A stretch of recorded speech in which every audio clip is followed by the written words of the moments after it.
Chapter 1.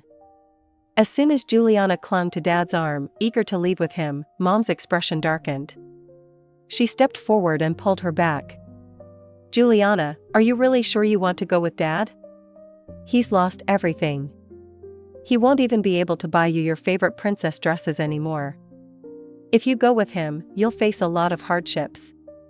Upon hearing these words, Dad awkwardly pursed his lips and glanced at Juliana with a mix of hope and guilt. It was a look he had never given me. If Juliana went with Dad, she'd suffer. But did that mean I didn't matter? Mom and Dad had always favored Juliana, and even now, they fought over her custody as if I didn't exist. I stood there, watching their family of 3, feeling like an outsider. At that moment, Juliana suddenly shoved me toward Mom and threw herself into Dad's arms. "I'm not afraid of hardships. I love Dad the most. As long as I'm with him, I can endure anything." She nestled into Dad's embrace, as though afraid Mom might try to separate them. Juliana, who had been so spoiled that she became a bit arrogant, saying such things, moved Dad deeply. He didn't even notice Mom's darkening expression beside him.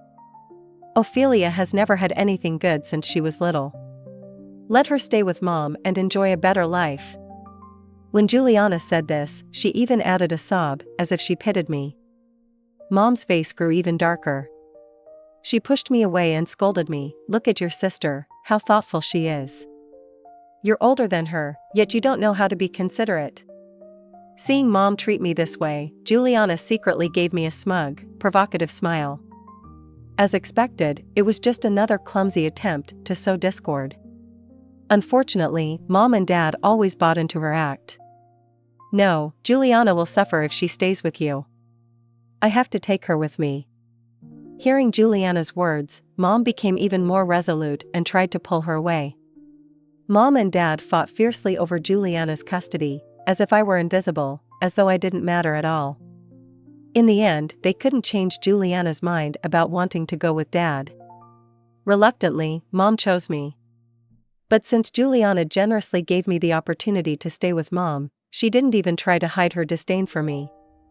I got into Axton's luxury car with Mom. Juliana, holding Dad's hand, bounced away happily. Before leaving, she shot me one last defiant glance. I didn't care. In fact, I felt a secret sense of joy. In this new life, Juliana still couldn't see the bigger picture. After all, Mom was now wealthy, while Dad's life was in tatters.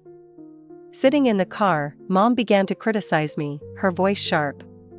"You've always been ugly and unlikable. Now that we're going to live with Mr. White, don't embarrass me." It was almost laughable.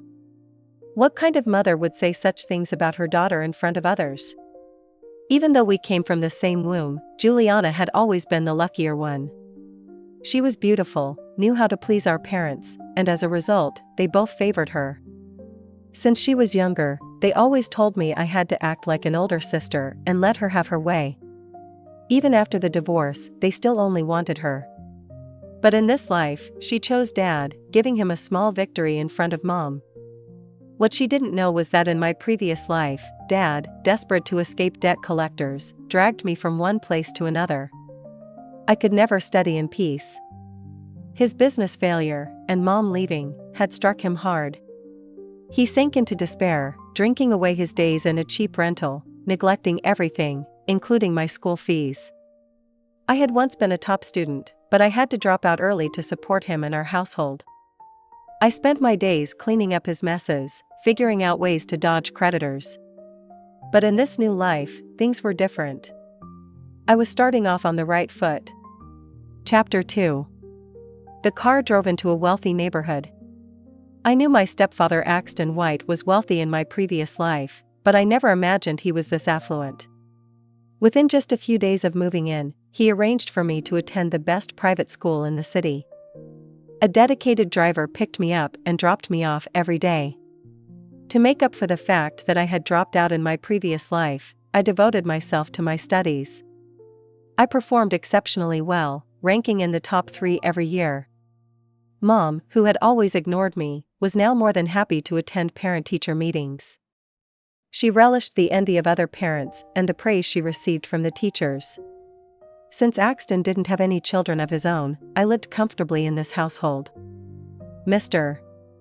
White, I want to study abroad. You're just a kid. What do you mean, study abroad? Don't think that just because you're doing well in school, you can get whatever you want. Before Axton had a chance to respond, Mom was already jumping in, livid. Later, I realized that truly disliking someone often doesn't need a reason. Even when that someone is your own mother. Axton wasn't the moody, domineering, violent man that Mom and Juliana had described him to be in my previous life. In fact, I found him to be quite intelligent, albeit proud, with a strong sense of self-respect. The tension between him and Mom became evident shortly after we moved in. Mom was nothing more than a trophy wife, beautiful, but lacking in substance. In truth, she and Dad had been a perfect match. Dad had been a typical rich second-generation heir, simple-minded, physically strong, and not particularly bright. He had married Mom using a combination of wealth and brute force. When my grandparents were alive, they were the ones holding everything together. But after they passed away, Dad fell into bad investments, encouraged by his so-called friends. He lost everything, including what my grandparents had left him. Mom quickly found a new partner and divorced Dad. My plan to study abroad was quickly shot down by Mom. But with my current grades, I knew I could easily get into a prestigious university in the country. Juliana, you're here. Miss Beatrix, is my mom home? She went shopping, but your sister is upstairs, reading. I heard Juliana's footsteps heading toward my room. Without waiting for my permission, she barged in and opened my door. Ophelia, stop pretending. No one's home. Who are you trying to impress? She sneered, grabbing my book from my hands. Though Dad was raising her, she came to our house almost every month to take money, jewelry, and clothes from Mom. Each time, she left with a carload of things. But by the next month, she would be back in tattered clothes again. All the good things were taken by Dad, who exchanged them for cash to fuel his vices. In this life, Dad not only drank, but also gambled away whatever he had left. Mom felt bad for Juliana, living such a difficult life with Dad. She even discussed with Axton the possibility of bringing Juliana to live with us. Axton agreed, but Dad refused to let her go. After all, he relied on Juliana to scrounge things from Mom to maintain his lifestyle. Studying so much has made you stupid. What's the point of reading all those books? You're not as pretty as me, and even Mom and Dad don't like you. Now you're enjoying a good life only because I let you. Enjoy it while you can, because it won't last long. She carelessly rifled through my things. After all, this room had been her princess room in my previous life. She looked through everything. Tisk, TSK, you don't even know how to enjoy a good life. What are all these things? All you do is bury your head in those disgusting books. I ignored her, letting her do as she pleased. Juliana, my precious daughter, are you here? I watched coldly as they staged their mother-daughter act. Mom saw the state of my room. What are you even looking for here? Come to my room. I just bought new clothes, jewelry, and accessories. Take whatever you want. She pulled Juliana out without so much as a glance in my direction, not offering a single word of concern. Miss Beatrix brought up a glass of freshly squeezed orange juice. She entered my room and effortlessly began tidying up the mess.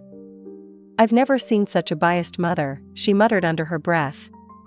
I didn't care. After all, her good days were numbered. Chapter 3. A few days later, I heard a heated argument downstairs. How shameless can you be? You eat my food, wear my clothes, and still keep a boy toy outside. A sharp slap rang out, landing squarely on Mom's face. Juliana immediately rushed over to stop it. In a fit of fury, Axton shoved her to the floor. I haven't even mentioned your precious daughter yet. Didn't we agree that we'd each take one daughter? Why does she keep coming over here, taking half the things every time? Mom shot back stubbornly, "My daughter takes what's mine. It's none of your business." "Yours? Look at yourself. Which of these things weren't bought with my money? And now I'm stuck supporting your whole family. Axton, you have the nerve to blame me? If you weren't infertile, would I be in this situation?" Mom's words pushed Axton over the edge. He lost his composure and began throwing her belongings out, one after another. When she tried to intervene, he shoved her down again. No one dared step in, and Juliana huddled in the corner, too scared to move. Axton had married Mom for her beauty and the fact that she had 2 children. After the marriage, he treated me more like an heir, someone to mold and pass his legacy on to. In my previous life, Mom had taken full advantage of this, squandering his wealth without a second thought. Juliana, though beautiful, was empty-headed. That might have been acceptable, if only they hadn't been so greedy and simple-minded. Mom kept a lover, and Juliana shamelessly bragged that everything Axton had would eventually be hers. This news quickly reached Axton's ears. No one wants to hear that their wealth is already being eyed before they've even passed away. Not being his biological daughter, I knew he couldn't feel much of a bond with me. But still, I was far more tolerable than Mom and Juliana. In response, he brought in his nephew to groom as a successor and kicked them both out. In this life, as in the previous one, Mom was thrown out. But Axton didn't cast me aside. "Ophelia, staying with your clueless mother is a waste. You're better off staying with me." All my efforts had not been in vain. Axton recognized my intelligence, my ambition, and my broader outlook on life. Before making any major decisions, I always consulted him for advice. I even privately discussed the possibility of taking his surname. Of course, my shallow, fashion-obsessed mom knew nothing of this, and frankly, didn't care. Mom refused to leave, swearing that she'd rather die there. She had gravely underestimated Axton. A man who built his fortune from the ground up wasn't like my weak, rich second-generation dad. He wasn't going to fall for her petty tricks. "Miss Beatrix, go pack some of her things from the bedroom," he instructed, calling in security. And so, Mom and Juliana were unceremoniously thrown out. As Axton passed my room, he paused, placed a hand on my shoulder, and said, "Ophelia, focus on your studies. This is an adult matter." I nodded. Fools will always be fools, no matter how many lives they live. My life wasn't affected in the slightest. If anything, Axton valued me more now. Mom privately asked me to beg him on her behalf. Of course, I didn't. She called me every day, hurling insults in the nastiest language. Miss Beatrix overheard it once and began to wonder if I was really her biological daughter. In her eyes, only Juliana mattered. Without Mom's financial support, Juliana's life spiraled downward. She didn't do well in school and had no interest in learning. Seeing this, Dad stopped sending her to school, but she still ended up buried in debt, living a chaotic life. Meanwhile, I focused all my energy on preparing for the college entrance exams. Axton was very busy and hardly ever at home. One day, on my way home from school, a group of thugs blocked my path. That day, the family car was in for maintenance, so I was walking home instead. Not long after leaving school, a man stepped in front of me. "Are you Ophelia?" Before I could even respond, another man covered my mouth from behind and dragged me toward an abandoned warehouse. As soon as they pulled the blindfold off, one of them kicked me down to the ground. "Sister, enjoying the luxury life?" Juliana stood over me, looking down with a smug, almost triumphant expression. Chapter 4. Juliana slapped me hard across the face. "Bitch, I really underestimated you. That old man treats you like a treasure, even kicked Mom out, and you're still living in that house. I want to see what dirty tricks you used, or is it just your plain face?" She and Mom always thought they could seduce people with their looks, as if everyone else was like them. She grabbed a small knife and started waving it dangerously near my face. The sight of the knife made the thugs around us uneasy, and they tried to intervene. "Brother Garrick, we agreed to kidnap her, give her a good beating, and then let her go. But now you've taken off the blindfold and pulled out a knife. Garrick was Juliana's thug boyfriend. The others might have been loyal, but they weren't willing to be part of real violence. Garrick stepped forward to stop her. Juliana, scaring her is enough. She's your sister, after all. Spit, she doesn't deserve that title. She spat on my face. But, fortunately, she listened to him and didn't use the knife. In the end, they beat me until I couldn't stand, then finally let me go. I limped my way back to the villa. No one was home except Ms. Beatrix, who looked at me with concern. You left this morning just fine. How did you come back like this? I was covered in bruises, and she gently treated my wounds. That night, my long-absent stepfather returned, with my mom dressed up flamboyantly beside him. They had reconciled. Seeing my condition, Axton expressed some concern. Mom, on the other hand, said coldly, always causing trouble, never learning, unlike your sister, who knows how to behave.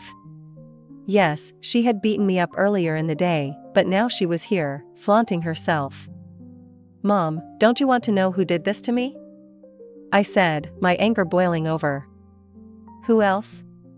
You must have done something shameful again. Ophelia, what happened to you? Mom's demeaning words were interrupted by Axton. I pointed toward Juliana. She brought a group of thugs to ambush me at the school gate. Are you out of your mind? What nonsense are you talking about? Juliana burst into tears, accusing me instead. I immediately played the footage I had copied earlier. After I was beaten, I went to a nearby spot with surveillance and copied the footage. Juliana wasn't stupid, but the footage clearly showed her group kidnapping me at the school gate, and her presence near the abandoned building. It wasn't perfect, but it was enough to expose the truth.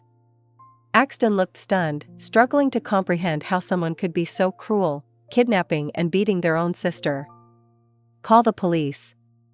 This is too serious to just laugh off. This doesn't prove Juliana did it. Ophelia, you're shameless.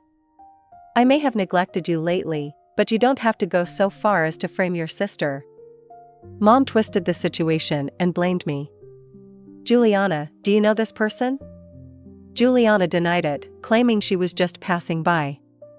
Mom, you have to believe me. Juliana, the victim in her own story, slapped me again.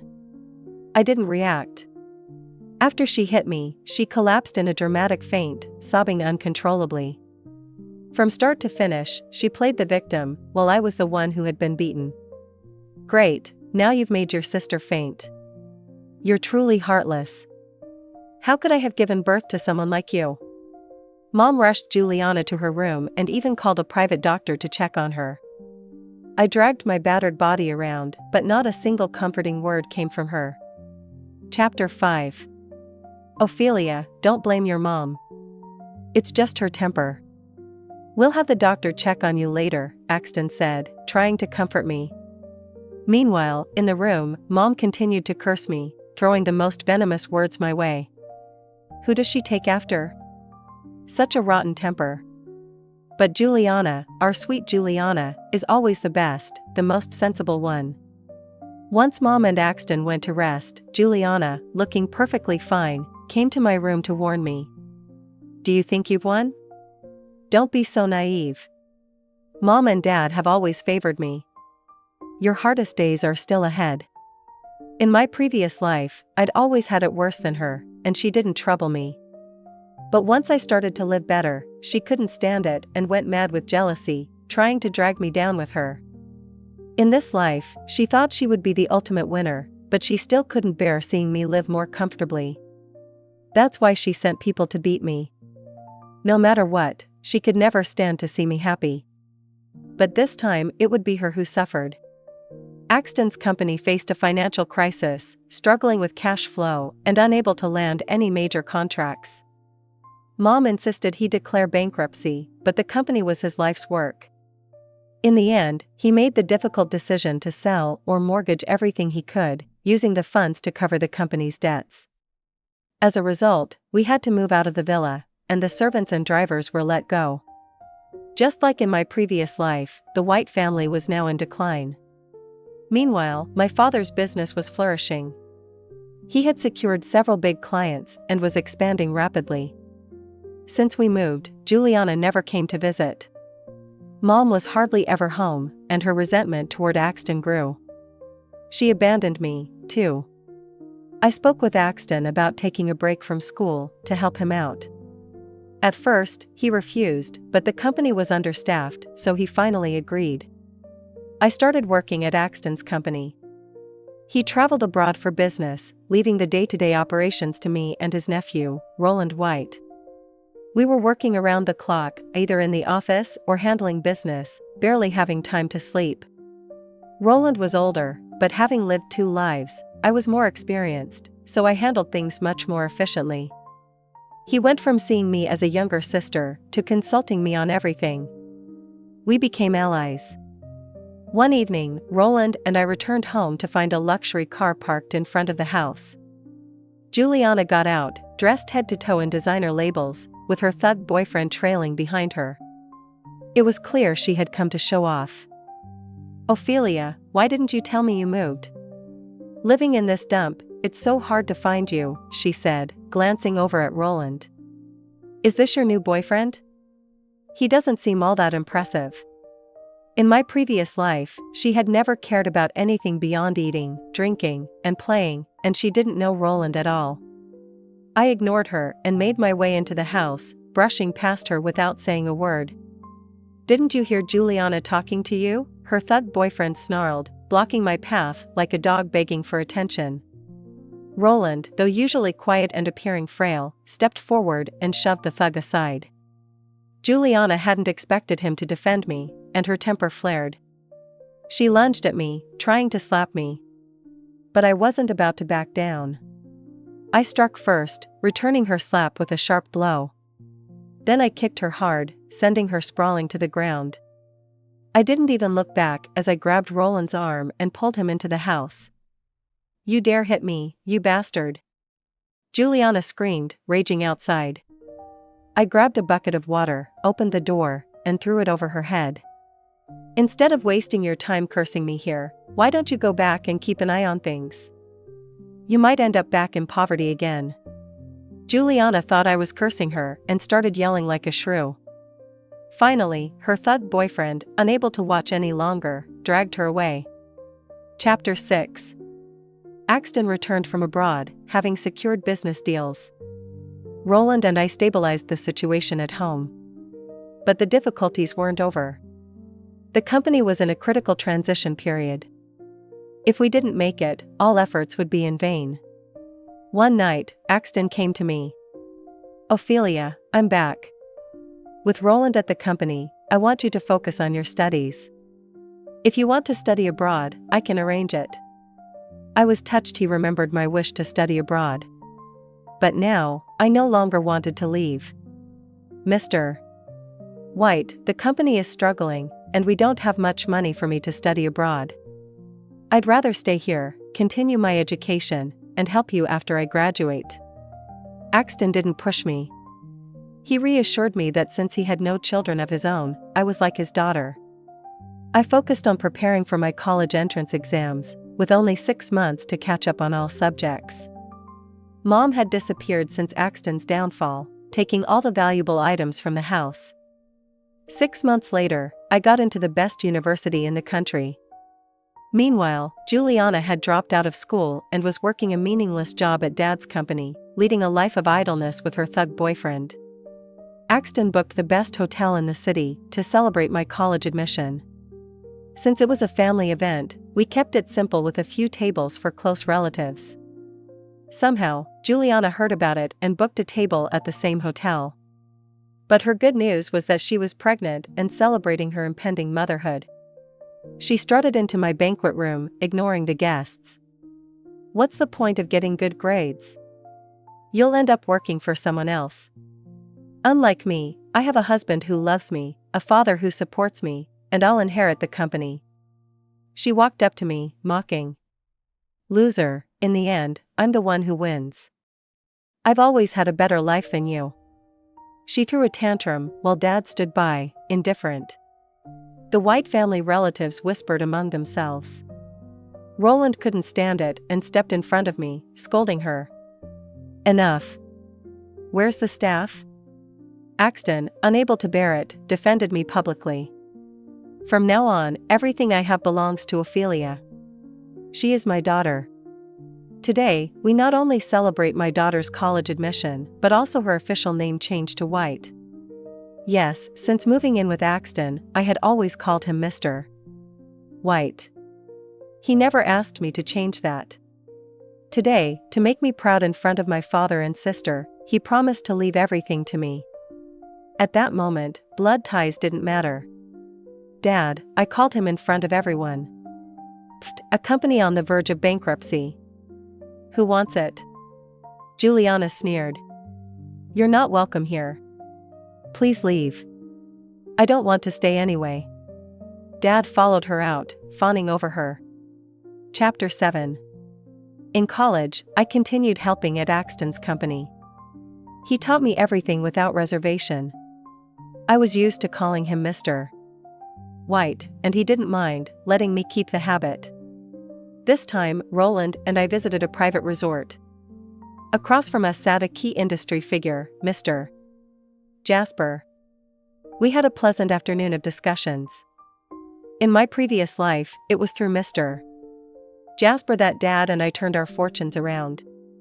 By then, the company had started to improve, but it was still like an empty shell.